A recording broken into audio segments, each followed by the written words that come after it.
Oi, pessoal, Deus abençoe. Eu tive a notícia do William, que a Ângela já está bem melhor, então a gente estava orando por isso, né? Essa melhora vai devagarzinho, porque não é fácil passar muitas dificuldades esse coronavírus, né? Então, na realidade, vai curando devagar. Então, tá progredindo, mas sempre devagar. Então, no meu caso, a gente vai continuar orando pela saúde da Ângela. Deus possa abençoá-la e que ela possa estar rapidamente curada em nome de Jesus. Esse é o nosso primeiro objetivo. Segundo objetivo nosso, hoje eu gostaria de falar um pouco sobre oportunidade. Oportunidade que a gente tem na vida. São oportunidades materiais e oportunidades espirituais. Veja que muitos ganham através de oportunidade que têm, muitos ganham, e muitos deixam a oportunidade passar e não ganham. Então é interessante a gente observar no ponto de vista material, a gente pode observar se a gente tem ganha ou se perde. Muitas vezes a gente olha a vida da gente, a luta que a gente teve, as dificuldades, a falta de instrução. Então, muitas coisas trouxe problema na nossa vida, mas graças à insistência, a gente foi vencendo devagarzinho, dentro dos nossos limites, mas fomos progredindo e Deus dando-nos oportunidade, abençoando as nossas vidas. A gente teve muitas oportunidades e aproveitou de alguma maneira a oportunidade, outras perdemos, mas o importante é que chego no fim da carreira, como eu estou, e digo que Deus esteve me ajudando, me abençoando, veio a vitória. Eu tenho uma vida abençoada e protegida por Deus. Então, o que eu gostaria de observar hoje é sobre oportunidade. O que nós queremos para os nossos filhos? Oportunidade. A gente quer que eles tenham oportunidade de um trabalho, de um trabalho decente, de um trabalho lucrativo, de um trabalho que venha suprir as necessidades de cada um dos nossos filhos, dos nossos netos, enfim, da nossa família. A gente se preocupa com nossos parentes e amigos, né? Então, a oportunidade é uma coisa que a gente também tem que correr atrás. Quando ela aparece, você tem que estar pronto para aproveitar a oportunidade. Se você começa a sua vida, está começando a sua vida, o filho da gente, o nosso neto, está começando a vida, você deve estar apoiando no sentido de que ele tenha a oportunidade. Por isso você manda estudar para ampliar as possibilidades de oportunidade que a pessoa pode ter. Então, quando você estuda um filho, melhora. Mas muitas pessoas, às vezes, não estudam. Então, mas eles também têm oportunidade. E essas oportunidades têm que ser aproveitadas para que a gente viva uma vida adequada. Com oportunidade, enfrentando dificuldades, enfrentando problemas, mas enfrentando. Isso é muito interessante que a gente possa observar a vida da gente, é que nas dificuldades da minha vida, que eu enfrentei, Deus me abençoou. Eu lutei e Deus me abençoou. Eu creio sempre que Deus ajuda a gente nas nossas oportunidades para que a gente tenha uma vida abençoada. O problema, às vezes, é a gente não correr atrás da oportunidade.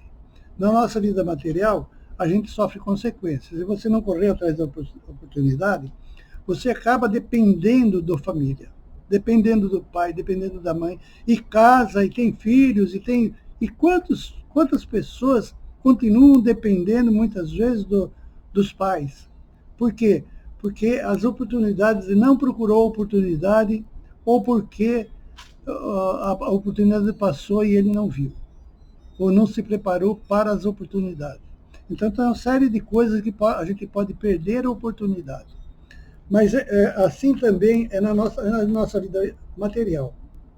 Eu começo com a nossa vida material para levar para a vida espiritual. Eu tenho aqui um trechinho para ler, onde Jesus chora. Então, veja bem, aqui em Lucas, capítulo 19, versículo 41 a 44, se vocês quiserem, examinem, né? Pode examinar que é isso. Está escrito assim: quando se aproximou e viu a cidade, Jesus chorou. Chorou sobre ela e disse: se você compreendesse nesse dia, sim, você também, o que traz a paz. Mas agora está oculto aos seus olhos. Virão dias em que seus inimigos construirão trincheiras contra você e rodearão e cercarão a todos os lados. Também o lançarão por terra, você e seus filhos. Não deixarão pedra sobre pedra. Porque você não reconheceu a oportunidade. Então Jesus estava conversando com o povo judeu. E aquele povo judeu era incrédulo, e ele sabia disso, e ele estava oferecendo uma oportunidade, e uma ameaça viria. Se você não vai crer, vai acontecer coisas terríveis na sua vida. Como ele conhecia o coração daquelas pessoas que estavam ouvindo isso, ele sabia que aquelas pessoas não criam nele. Tanto isso é verdade que mataram ele, mataram o próprio Jesus, né? Embora ele não permaneça morto, porque ele ressuscitou. Mas veja bem, perde-se a oportunidade. Muitas vezes a gente, na vida religiosa, a gente perde a oportunidade, porque aquele povo era um povo religioso. E o que Jesus Cristo citou aconteceu exatamente como ele falou, porque ele estava prevendo que iria acontecer isso. E no futuro realmente aconteceu isso, que destruíram até o templo e essas coisas todas. Mas por quê? Porque ele não via naquelas pessoas o cuidado em crer em Cristo, em crer em Cristo. Eles tinham religião. Era o povo mais religioso do mundo. Era o povo judeu. É por isso que Cristo veio desse povo, por ele ser religioso. Mas o que eles precisavam era crer em Cristo. E isso eles não fizeram até hoje. Eles estavam esperando Cristo. Na realidade, eles estavam esperando. Cristo veio e eles não viram. Perderam a oportunidade. E ele está avisando aqui, por causa de vocês perderem a oportunidade, aqui nessa cidade não vai sobrar pedra sobre pedra. E foi destruído realmente tudo aquilo. Depois da reconstrução e tal. Mas naquele momento foi destruído. E assim pode ser destruído a nossa vida, se a gente não crer. Cristo veio para que a gente creia nele. Se você não crê, você leva uma vida de que acha que está tudo bom. O problema nosso, muitas vezes espirituais, é você se achar bom, se você achar que está tudo bem. A gente precisa, quando você se põe dentro de Deus, com normalidade, com fé, acontece determinadas coisas que é muito importante na nossa vida. Acontece que você, sem ele, sem o auxílio dele, você não tem a oportunidade de chegar no céu. E às vezes você põe isso na conta da religião. E não é a religião que salva. Eu venho falando isso há muitos dias, que não é a religião.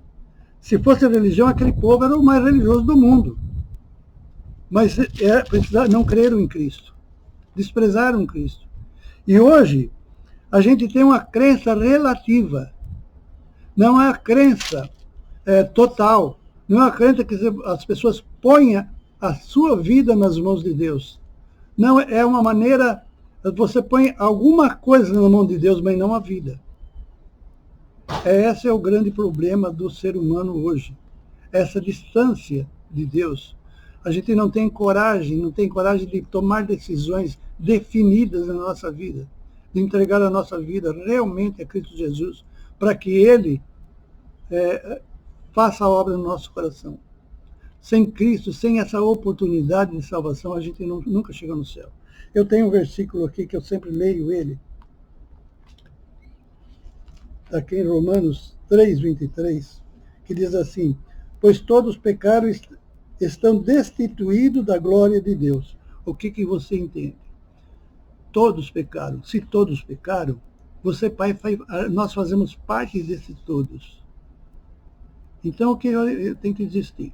Existir a compreensão de que Deus está oferecendo uma oportunidade.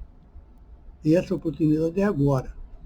Então, veja bem, pois todos os pecados destituídos estão da glória de Deus, sendo justificado gratuitamente por sua graça, por meio da redenção que há em Cristo Jesus. Quando você entrega sua vida a Cristo Jesus, você é redimido. O pecado você tem. Mas para que Jesus Cristo morreu lá na cruz? Foi exatamente para pagar o pecado. Agora, se você não aproveitar essa oportunidade de falar, Jesus, tome conta da minha vida. Eu quero que o Senhor pague os meus pecados, porque assim eu não tenho dívida. Eu não tendo dívida, eu entro no céu. O pecado é dívida. O pecado é coisas que não é relativo. A gente não pode ter uma religião relativa. A gente tem que ter uma religião correta, digna. Uma religião que tenha Cristo como Senhor das nossas vidas. Então, o principal objetivo nosso deve ser de não perder a oportunidade nesse sentido. A oportunidade que Deus nos dá de salvação, de ter uma vida com Cristo. Agora, muitas vezes a pessoa pode falar assim, mas quem está falando é tio Jova ou alguma coisa assim. Não, eu estou só repetindo aquilo que Deus mostra. A oportunidade é para todo mundo. Agora, o que a gente faz, a gente às vezes se acomoda dentro do nosso viver. A gente se acomoda. Como aquele povo de Israel, ele se acomodou. E eles perderam a vida por causa disso. Tanto a vida material como a vida espiritual. Eles perderam por causa da oportunidade oferecida e rejeitada. O que aconteceu continua acontecendo. Hoje poucas pessoas aceitam e a maioria rejeitam a oportunidade que Cristo dá. E o que as consequências vêm. Infelizmente, é impossível não vir as consequências. Assim como ele falou, não sobrará pedra sobre pedra, na nossa existência, ela só pode permanecer para a eternidade se eu crer. E muitas vezes o que a gente vive dentro de um comodismo, eu vivo essa vida, depois aconteça o que acontecer. A gente fica dependendo da nossa própria atitude, né? Eu acho. Mas Deus está falando o que Ele acha. Se você pôr Cristo na sua vida, essa é a condição, essa é a promessa. Se pôr Cristo na sua vida como Senhor e viver a vida como Ele sendo o Senhor, você não perde a oportunidade. Senão a oportunidade passa e você não viu. Aquele povo, a oportunidade foi dada, mas eles não creram. E cada um de nós, a gente faz aquilo que quiser. Muitas vezes a pessoa fala assim, deixa rolar, depois Deus sabe. Não, Deus já sabe agora. Deus já sabe agora. A condenação existe. Para me salvar da condenação, eu tenho uma oportunidade. É uma única oportunidade. É Jesus Cristo, é a única oportunidade. Se eu aproveitar essa oportunidade, Deus me resgata. Ele resgata. Não sou eu, não é a minha bondade, Não. É a bondade de Deus, a misericórdia de Deus funcionando. Se você pedir a misericórdia dele, ele funciona, ele dá a misericórdia, porque ele veio para trazer a misericórdia, ele veio para trazer a salvação. Se eu perder essa oportunidade, eu não tenho outra.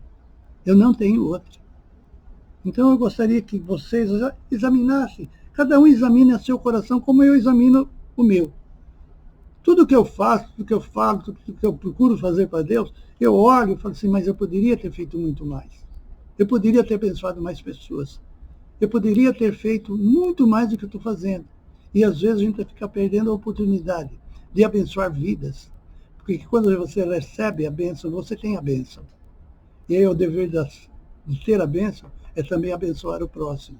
Não é só para nós. Jesus veio para salvar e para abençoar a nossa vida, para que a gente abençoe a vida do nosso próximo. Esse é o ciclo. Ciclo de que Cristo age, que Cristo mostra, que Cristo batalhou, para que houvesse em nós um entendimento das coisas de Deus, para obedecer, para agir e para pôr em prática. Não é deixar rolar do jeito que está. Tem que haver mudança. Tem que haver mudança. É necessário. É benéfico. É a coisa mais preciosa que Deus nos deu. Foi a salvação. Se eu desprezá-la, se eu achar que vão tocar do jeito que está, eu toco do jeito que está, e para mim está tudo bem, não está bem. Não está bem, porque a condenação permanece sobre aqueles que rejeitam Jesus Cristo. Infelizmente, essa é uma realidade. Mas eu posso viver com Cristo, viver no paraíso, se eu pôr a minha vida nas mãos de Deus. É uma realização, é um comportamento, é um compromisso. Eu tenho um compromisso com meu Deus e quero obedecê-lo para glorificar o seu nome e para que muita gente possa ser abençoado através desse Cristo que me salvou e está de mãos abertas, de braços abertos para salvar cada um de nós. Mas é necessário que eu tome uma decisão, que eu mude. Nós fomos feitos, a gente tem que mudar. A gente não pode ser que nem o burro que sempre que não muda, e por isso ele chama de burro. Então a gente tem que mudar constantemente. Quantas vezes precisar mudar, a gente vai mudando, porque Deus vai modelando nós para vivermos com Ele. Que a paz do Senhor reine no seu coração, no meu coração, no nosso coração, para que a glória dele resplandeça em nossas vidas. Que vamos continuar lá com a Ângela, com o nosso pensamento, com as nossas orações, com os nossos pedidos, tendo cuidado também aí na vida, porque essa doença está solta e ele pode atacar qualquer um de nós. Que nós possamos estar olhando para o Senhor e pedindo a proteção dele para continuarmos com saúde. Que Deus nos abençoe e que a paz de Deus possa ser sempre conosco. É o que eu peço isso em nome de Jesus. Amém. Tchau. Deus abençoe.